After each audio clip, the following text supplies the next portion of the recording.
টকাৰ বৰষুণ আহিছে ফসল বীমা যোজনাত সেইবাৰ আমি ৰাইজক কোৱা নাছিলো আমি নিজেই পঞ্জীয়ন কৰাই দিছিলো তাৰমানে বীমাৰ প্ৰিমিয়ামটো ৰাজ্য চৰকাৰে দিব লাগে কেন্দ্ৰীয় চৰকাৰে দিব লাগে হিতাধিকাৰীয়ে দিব লাগে প্ৰথম বছৰ কাৰণে অসমত হিতাধিকাৰীৰ শেয়াৰটো ৰাজ্য চৰকাৰে দি দিছিলে 280 কোটি টকা বানপানীৰ পিছত আমাৰ ৰাইজে পালে মোবাইলত মেছেজ আহি আছে 5,000 deposited, 10,000 deposited into your account. মানুহে বুজি পোৱা নাই মানুহে কলে টকাৰ বৰষুণ আহি আছে এতিয়া অসমত যিমান বানপানী হয় আমি যদি এই কাউন্টাৰ ইয়াতে আছে প্ৰধানমন্ত্ৰী ফসল বীমা যোজনাত যদি আমি বীমা কৰো 100 টকা হ'ব বীমাৰ খৰচ বা তাতকৈ কম হ'ব ৰাজ্য চৰকাৰে লগত আৰু দিব কেন্দ্ৰীয় চৰকাৰেও দিব বানপানীৰ পিছত চৰকাৰৰ সাহায্য পোৱা নাই বুলি আমি টিভিত ক'ব নালাগে আমি মাত্ৰ মোবাইলটো চাই থাকিব লাগে কেতিয়া আমাৰ টকাটো জমা হৈ গল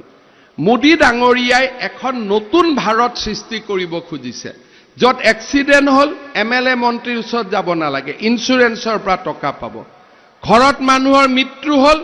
ইন্সুৰেন্সে টকা দিব কাৰো ওচৰত হাত পাতিব নালাগে বেমাৰ হল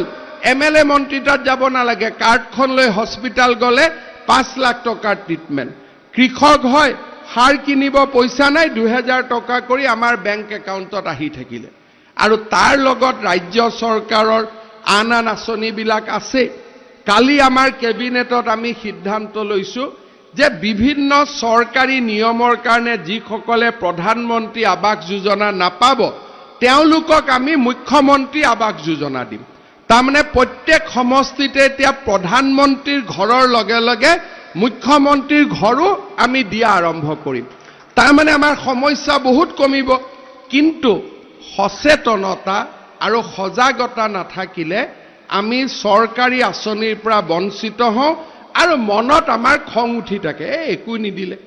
কিন্তু সব দি থৈ দিছে কিন্তু আমি নাজানো কাৰণে আমাৰ কয় মোদীক ভোট দি লাভ আছে কি বিজেপিক ভোট দিলে কি লাভ আছে কিন্তু যিসকলে ভোট নিদিয়ে তেওঁলোকে কয় ভোটটো নিদিও মোদীক কিন্তু এইটো মোদীৰ ঘৰ এইটো মোদীৰ ইলেক্ট্ৰিচিটি এইটো মোদীৰ পানী এখন মোদীৰ কাৰ্ড এখন মোদীৰ বিনা পইচাৰ চাউল সব মোদী ভোটটো প্ৰধানমন্ত্ৰী ডাঙৰীয়াক দিবা নে ভোটটো নিদিও আৰু সেইটো বেলেগ কথা যি নহক মোদী ডাঙৰীয়াৰ আঁচনিবিলাক সজাগতা আৰু ইয়াক জনপ্ৰিয় কৰাৰ দায়িত্ব আমাৰ ৰাইজৰ বিজেপি কৰ্মীসকলৰ এজিপি কৰ্মীসকলৰ আমাৰ চৰকাৰৰ সকলোৰে দায়িত্ব কাৰণ আমি ৰাজনীতিক সকলো কথাত নকৰো আমি দুখীয়া দৰিদ্ৰ মানুহৰ সেৱা কৰিব খোজো সেই কাৰণে